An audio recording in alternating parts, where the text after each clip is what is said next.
The spine is made up of bones called vertebrae, which are stacked on top of each other. The vertebrae protect a bundle of nerve fibers called the spinal cord.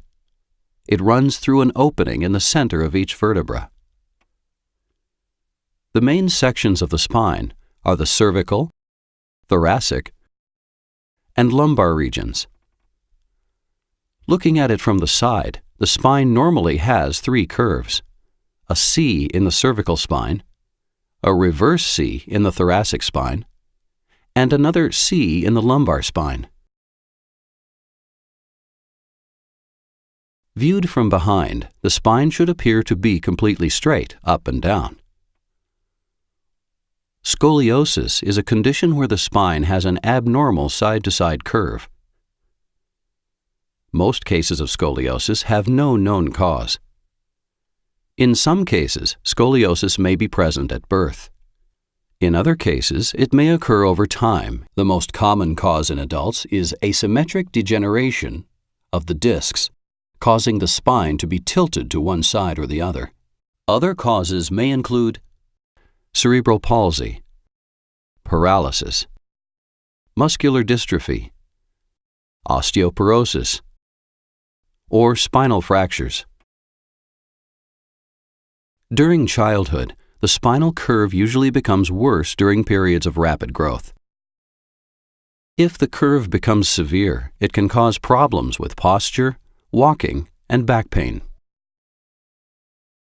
It can also cause the internal organs to become cramped for space, causing heart, breathing, and digestion problems.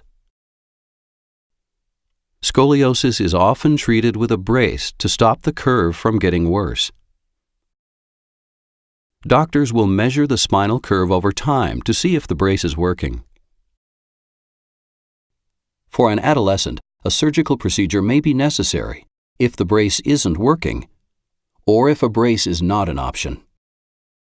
For an adult with scoliosis, a surgical procedure may be necessary if they are experiencing numbness or weakness in their legs, or if they're having progressively worse back pain that does not improve with non-surgical treatments. The most common surgical procedure to repair scoliosis is called posterior spinal fusion with instrumentation and bone grafting. To begin, the surgeon will make an opening over the area of the curve in the spine. The surfaces of the vertebrae will be roughened to help stimulate the bones to heal together. The surgeon will place screws, hooks, or wires into the vertebrae.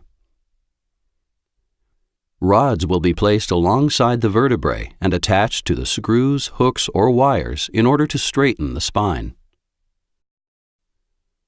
The surgeon may remove small pieces of bone from the ribs or hip bone to use as bone grafts.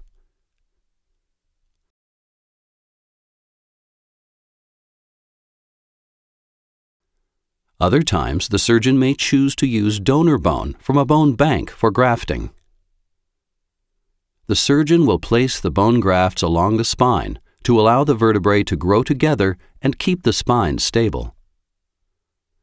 At the end of the procedure, the skin incision will be closed with stitches.